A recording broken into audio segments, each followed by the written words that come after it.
सर्वांना नमस्कार। पत्रकार परिषद बोलविण्याचं मुख्य कारण आहे की आपल्या भारत देशामध्ये हमेशाच वादग्रस्त असलेले ईव्हीएम मशीनबद्दल हमेशामध्ये प्रत्येक वेळेस प्रत्येक इलेक्शनला जो आरोप होतो त्या अनुषंगाने परिणित झालेल्या मतदान प्रक्रियेमध्ये सुद्धा सगळ्यांचंच ऐकल्यानंतर सुद्धा मला थोडीशी, माझा आरोप नाही आहे पण मला थोडीशी शंका आली ती आपल्यासमोर मांडण्यासाठी। किंवा आता इथून पुढे जे इलेक्शन होणार आहेत, जिल्हा परिषद, पंचायत समिती, महानगरपालिका, यांच्यासाठी सुद्धा माझा एक मोलाचा सल्ला असेल। ईव्हीएम मशीन काँग्रेसचे नेते राहुल गांधी ते पार आमच्या नगरपालिकेच्या नगरसेवकापर्यंत म्हणण्याचा मुद्दा एवढाच आहे की पंतप्रधानच्या लेवलच्या पदापासून ते नगरसेवक पदापासून पंचायत समिती पदापासून ईव्हीएम हमेशाच वादग्रस्त राहिलेले आहे। त्या अनुषंगाने मी आजकालच्या इलेक्शनमध्ये मी स्वतः आजमावलो आहे आणि मागच्या काळामध्ये ईव्हीएम मशीन कुठल्याही रिमोटनं कंट्रोल होणार नाही, त्याच्यात कुठली चिप नाही किंवा वायफायनं होणार नाही किंवा इतर दुसऱ्या सॅटेलाईटनं सुद्धा काही होणार नाही, अशा पद्धतीनं आम्ही खूप बातम्या पाहिल्या आहेत। पण त्याच्यामध्ये एक मुद्दा सर्व शास्त्रज्ञांनी तंत्रज्ञांनी मांडला होता, जर डिव्हाइसला आपण ज्या पद्धतीनं कमांड देऊ त्या पद्धतीनं ईव्हीएम मशीन आपल्याला कंट्रोल करता येते। पण त्याच अनुषंगाने परळी मतदारसंघामध्ये माझ्या समोर एक प्रकार मी तुमच्या समोर मांडणार आहे। मी इलेक्शन झाल्या त्या दिवशीच परळीकरांनी दिलेला कौल मी मान्य केलेला आहे, पण मला जे शंका आली, माझ्या जे मनात आलं आणि हमेशाच सगळ्या देशभरात जी शंका असती त्याच्यातलं एक माझं मुख्य मार्गदर्शन मी सगळ्या इथून पुढच्या उमेदवाराला करणार आहे। कारण आपल्याला ज्यावेळेस ईव्हीएम मशीन चेक करायला लावतात, अधिकारी फक्त आपल्याला 4 ते 5 बटन दाबायला लावतात, कोण्याही पक्षाला 5-7 पण मी एका व्हिडिओमध्ये पाहिलं होतं ज्या पद्धतीनं कमांड दिली, जर 4 मतं, 5 मतं, 10 मतं, तर माझ्या इथं प्रत्यक्षात मला अनुभव आलेला आहे की परळीमध्ये 88 बूथ आहेत आमचे। 88 बूथमध्ये मी 87 बूथवर 272, 270, 218, 220 अशा पद्धतीनं मतदान आहे।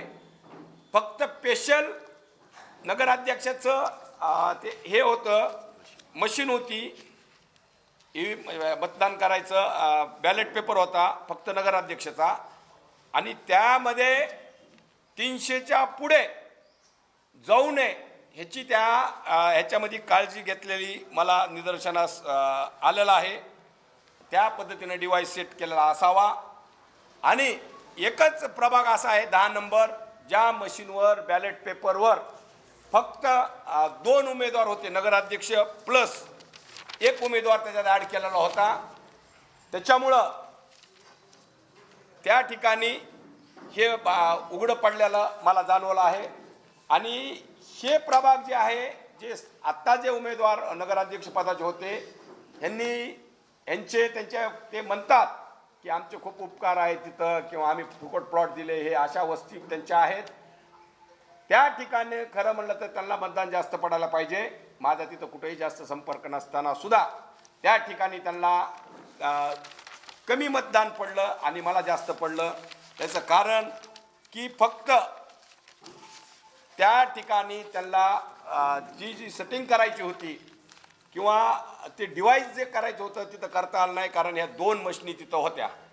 एकाच बॅलेट पेपरवर 2 मशीन, एक नगरसेवकाची आणि नगराध्यक्षाचे पदासुद्धा, त्या ठिकाणी जर मला मतदान जास्त पडत असेल आणि इतर ठिकाणी मी माझ्या जिथं काम करतोय माझ्या प्रभागामध्ये मला जर तिथं मतदान पडत नसेल आणि 200च्या खालीच असेल, 270 300च्या खालीच असेल, तर ह्याच्यामध्ये शंका वाटलेली आहे.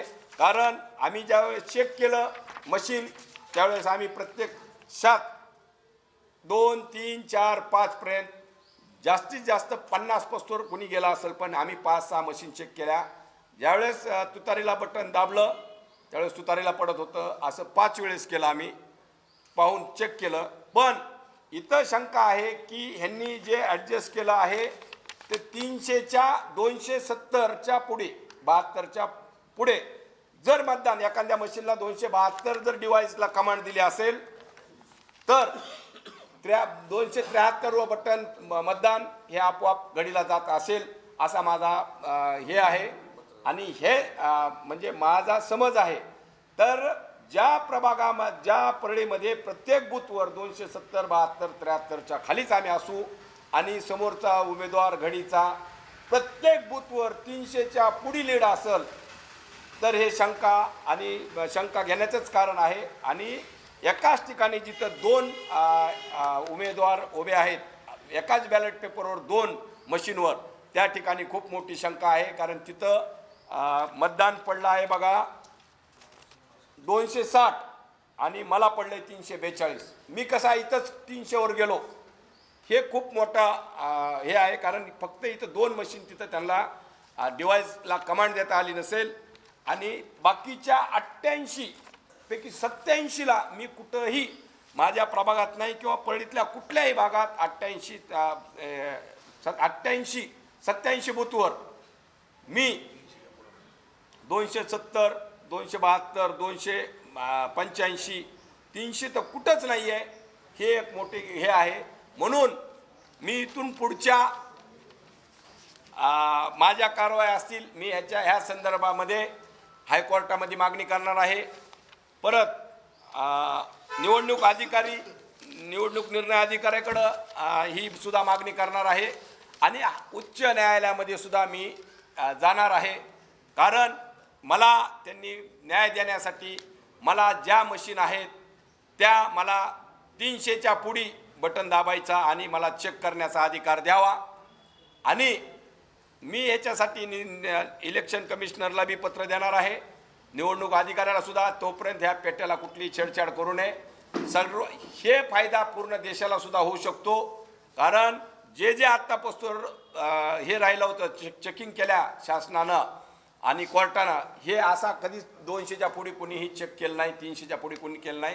कारण यांनी अर्ध्याला अर्ध 25% मला जेवढं मतदान आहे त्याच्यावर कॅल्क्युलेशन केलं आहे आणि तिथंच सगळं काही डिव्हाइस लॉक केलेला मला अंदाज आहे. म्हणून मी कोर्टाला परवानगी मागणार आहे, कोर्टात जाणार आहे की मला ह्या ज्या मशिनी आहेत ह्या मला 300 400 होस्तर 500 होस्तर जेवढं मतदान आहे त्याच्या 60% मला ते परत एकदा चेकिंग करण्याचा अधिकार द्यावा. किंवा माझ्यासाठी नाही द्यायचं असेल तर आता इथून पुढे भारतातल्या जेवढ्या निवडणूक होतील, महाराष्ट्रातल्या होतील, लोकसभेच्या होतील, जिल्हा परिषदेच्या होतील, महानगरपालिकेच्या होतील, मी यांना सगळ्या उमेदवारांना कोण्याही पक्षाचे असो चांगल्या पद्धतीने पारदर्शक मतदान होण्यासाठी त्यांनी 60 जेवढं मतदान आपल्या बूथवर किंवा प्रभागात आहे किंवा गावात आहे त्याच्या 60% मतदान प्रत्येक मशीनला चेक करायचा अधिकार द्यावा. ही सुद्धा मी सर्वांना हे करणार आहे, सूचना देणार आहे. आपल्या माध्यमातून प्रत्येक नगरसेवकाने आता मशीन ज्यावेळेस चेक करायची आपला बॅलेट पेपर मशीनवर बटन दाबून बघायचं आहे तोपर्यंत 60%पासून शासनानं सुद्धा आणि निवडणूक अधिकाऱ्यांनी सुद्धा 60 ते 65% चेकिंग करायचा अधिकार द्यावा. कारण आम्हाला फक्त 2-2 3-3 वेळेसच बटन दाखले आलं का. पण आमचा दाट अंदाज आहे हे डिव्हाइस जे तयार केलेलं आहे तर 270 72 73 प्रत्येक मशीनला असं केलं आहे, कुठंही 300 नाही. आणि एकाच प्रभागात कसं होतंय जिथं कारण 2 उमेदवार असल्यामुळं तिथं काही करता आलं नाही. आणि अशा असंख्य काही भागामध्ये प्रभागामध्ये जिथं खूप चांगलं काम करणारे प्रबळ किंवा ॲक्टिव्ह उमेदवार आहेत अशांना सुद्धा त्या प्रभागामध्ये त्यांची ते डिव्हाइस अर्ध्याच्या मध्येच बंद केली असा माझा अंदाज आहे. अशा पद्धतीने परळीत सगळे मातबर पडायला पाहिजे. 100, 150, 50, 20, 25 किती मातबर असला तरी ते 100, 50, 2-4 मताचा फरक असायला पाहिजे. पण 700, 800, 900, 700, 800, 900 ह्यांनी प्रत्येक परळीतला चांगला नेता, काम करणारा नेता, ॲक्टिव्ह नेता आला की कोणाही पक्षाचा असू, पण त्यांना जे नको आहेत ते माझा अंदाज आहे की त्यांनी अशा प्रकारे काम केलेलं आहे. पण ह्यामध्ये मला सगळ्या महाराष्ट्राला, भारत देशाला बी सूचना करायची आहे, विनंती करायची आहे सगळ्या नेत्यांना सुद्धा, आपला हक्क संविधान टिकवण्यासाठी आपल्याला 60% तरी त्या मशीन चेक करायचा अधिकार असावा, अशी मी मागणी हायकोर्टाला सुद्धा आणि निवडणूक अधिकाऱ्याला सुद्धा करणार आहे. हे आपला प्रश्न झाला. आता माझा दुसरा प्रश्न आहे, मी ज्या ताकदीसमोर लढत आहे, धनंजय मुंडे, पंकजाताई मुंडे हे मंत्री लेवलचे नेते आहेत. धनंजय मुंडे साहेबांना आत्तापासून कशा पद्धतीनं राजकारण केलंय हे सगळ्यांना माहिती आहे. आता न्यायालयानं सुद्धा आमचे पहिले सहकारी असणारे, आम्ही ज्या पक्षात होतो त्यांना सुद्धा न्यायालयानं सुद्धा आरोपी सिद्ध केलंय. आणि हे मुंडे साहेबाचेच हस्तक आहेत हे त्यांनी स्वतःने कबूल केलेलं आहे. अशाच पद्धतीनं त्यांचे जे परळीमध्ये गुंड वावरत आहेत, आम्हाला वारंवार धमक्या देत आहेत, प्रत्येकजण अंगावर येत आहे, प्रत्येकाचा व्हिडिओ आणि हे काही शूटिंग काय करता येत नाही. प्रत्येक मागासवर्गीय जवान पोरांना किंवा सुशिक्षित मुलांना सुद्धा अंगावर घालून ॲट्रॉसिटीच्या धमक्या देत आहेत. रात्रंदिवस माझ्या घराच्या बाजूला सुद्धा तलवारी, काट्या, कोयते घेऊन आजूबाजूला युवक वावरत आहेत. आम्हाला काही बोलता येत नाही. अक्षरशः TV माझी पत्रकार परिषद चालू असताना सुद्धा एका सुनील मस्के नामक यांनी मला किती जोरात धमक्या दिल्या आणि 5च मिनिटात पाहिलं तर ते धनंजय मुंडे साहेबाच्या कार्यकर्त्याबरोबर, म्हणजे आत्ता जे नगरसेवक आहे त्याच्या पतीबरोबर ते स्वतः मुलाखत द्यायला आहे. त्यांनी तिथूनच मला धमक्या दिलेल्या आहेत सगळ्या देखत. मी याची बघतोच म्हणतोय, याची मारतोच म्हणतोय. अशा पद्धतीनं ह्यांची जी टीम धनंजय मुंडेची सक्रिय आहे, ही मागासवर्गीयाच्या आत्तापासून तर परळीमध्ये 30-40 प्रकार आहेत की ॲट्रॉसिटीच्या हे करून, खोटे गुन्हे दाखल करून कित्येक युवकांना किंवा राजकीय नेत्यांना संपवण्याचा प्रयत्न केला आहे त्यांनी, किंवा घरी बसण्याचा प्रयत्न केला आहे. आता आम्ही असल्या कुठल्याही याला भेणार नाहीत. आम्ही नवनीत कावत साहेबांना सुद्धा, SP साहेबांना सुद्धा याच्याबद्दल आम्ही तक्रार दिलेली होती. व्हॉट्सअपवर त्यांच्या प्रत्येक वेळेस मी न्याय मागायला नगरपालिकेत जात होतो. मी माझ्या कामासाठी किंवा परळीच्या जनतेसाठी मी जात असताना सुद्धा ह्यांचे जे नगरसेवक पदाचे आत्ता निवडून आलेले अशा गुंड प्रवृत्तीचे लोकसुद्धा अंगावर आले आणि आमच्या जातीवर, आमच्या जातीच्या माणसाला का बोलायला अशा पद्धतीनं धमक्या दिलेल्या आहेत. आणि तिथं मोठा मोहाब ह्यांचाच केला आहे, ह्यांच्याच धनंजय मुंडेच्याच कार्यकर्त्यांनी केलेला आहे. आपण प्रत्यक्षात बाईट घेतल्यात, त्यांचे मुलाखती घेतल्यात, ह्याच्यासुद्धा त्यांनी मुलाखती दिल्यात. त्याच्याबरोबर जे सुनील मस्के नामक नितीन रोडे आहेत ह्यांच्यासोबत ते मस्के आहे. अशा पद्धतीनं जर परळीमध्ये कारभार करायचा असेल तर आम्ही कशा पद्धतीनं वागायचं, किंवा अजून परळीमध्ये संतोष देशमुख होण्याची शक्यता नाकारता येत नाही. कारण मी वारंवार प्रत्येक गोष्टीचा उघाडा करत आहे. म्हणून माझ्या मागं असे लोक ते लावलेले आहेत. आणि अद्यापही मला कुठलं SP साहेबांना आणि पोलीस प्रशासनानं ठोस भूमिका किंवा ठोस आश्वासन काही दिलेलं नाही आहे.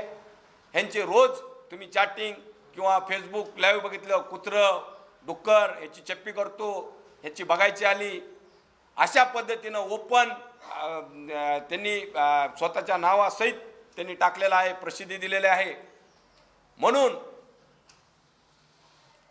माझी ह्याच्याबद्दल सुद्धा मी आता तक्रार देणार आहे.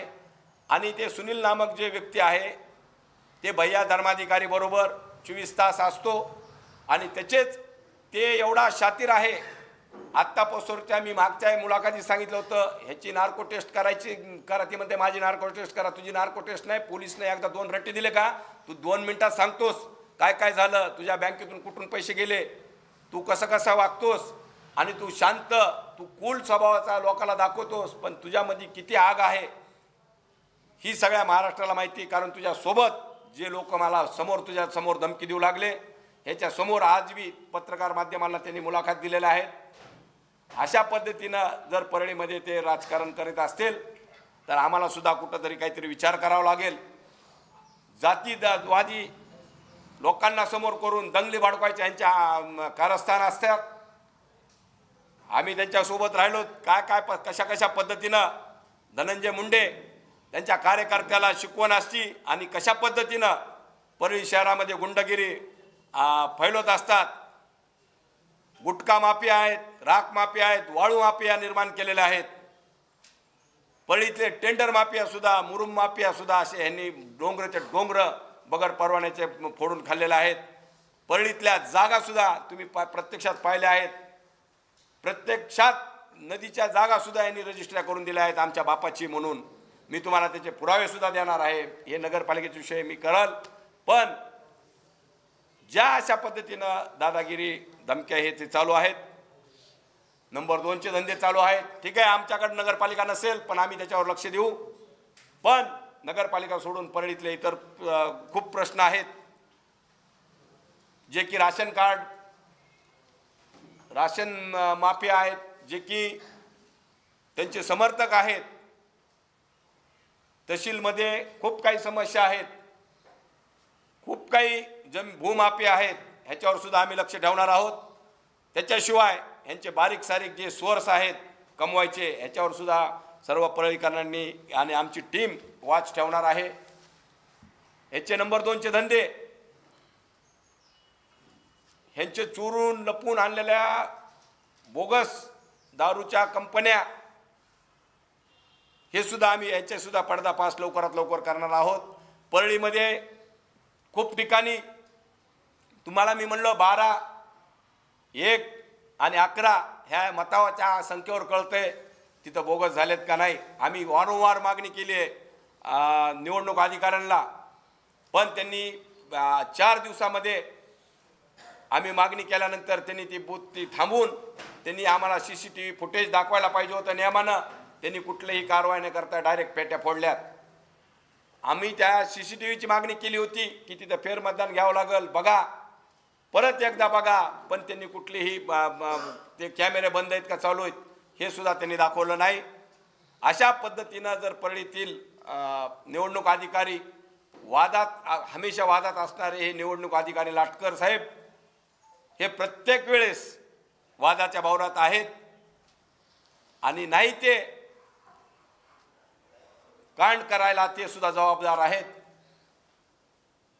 आम्हाला जनतेचा कौल मान्य आहे, पण ह्या प्रशासनामध्ये असणारे हे पोलीस प्रशासनामध्ये काही आणि हे तहसील नगर परिषद प्रशासनामधले काही असलेले अधिकारी, मुजोर अधिकारी आणि त्यांचे जे काय म्हणतात घरगड्यासारखे काम करणारे ह्या अधिकाऱ्यावर सुद्धा आम्ही लक्ष ठेवणार आहोत. आम्ही वारंवार कलेक्टर साहेबाला आणि SP साहेबांना आता इथून पुढे निवेदन देणार आहोत. परळीसाठी आम्ही जागृत राहणार आहोत. परत परळी शहरामध्ये ग्रामीण भागातून केलेले नावाची सुद्धा आम्ही त्याची चौकशी लावणार आहोत. आम्ही प्रभाग 1 मध्ये बाहेरून आणलेल्या गाड्या, बाहेरून आलेले मतदार हे तवाच कळतात कॅमेऱ्यात पाहिल्यानंतर. आम्ही त्याची मागणी केली, त्यांनी सुद्धा ती दिली नाही आणि तशाच पेट्या फोडून निकाल जाहीर केलेला आहे. ह्याच्या पुढे आम्ही राष्ट्रवादी काँग्रेस शरद पवार साहेबांच्या पक्षामध्ये आम्ही जबाबदारीपूर्वक सांगतो, नगरपालिका जरी आम्ही सदस्यमध्ये नसतो तरी पण आम्ही परळीची शहराच्या सगळ्याच बाजू, तहसील असो, नगर परिषद असो, पंचायत समिती असो, याच्यावर आम्ही लक्ष ठेवून किंवा गुटखा, दारू, नंबर 2चे धंदे, पत्ते, क्लब हे सुद्धा आटोक्यात आणण्याचा प्रयत्न करू. कारण परळीसाठी फक्त नगरपालिकाच नाही तर असे खूप काही प्रकार आहेत जिथं शाळा, कॉलेज परिसरामध्ये दारू, गुटखा, गुंडांचं प्रमाण वाढलेलं. आम्ही प्रत्येक पालकाला सुद्धा जाऊन विनंती करणार आहोत, आपल्या मुलाला सांभाळा. काही टोळी आपल्या मुलांचा किंवा मागासवर्गीय तरुणांचा उपयोग घेऊन दमदाटी करणाऱ्यावर सुद्धा आम्ही इथून पुढे लक्ष ठेवून परळीसाठी स्वच्छ आणि निर्भय परळीसाठी आम्ही प्रयत्न करणार आहोत.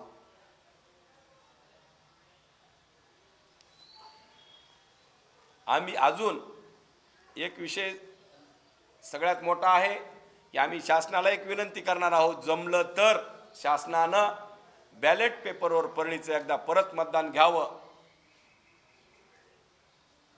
जे काही खर्च असेल आम्ही परळीकर मिळून किंवा परळीचे उमेदवार मिळून आम्ही परळीकर म्हणून खर्च करायला तयार आहोत. आमची शासनाला सुद्धा आम्ही मागणी करू, इलेक्शन कमिशनरला सुद्धा मागणी करू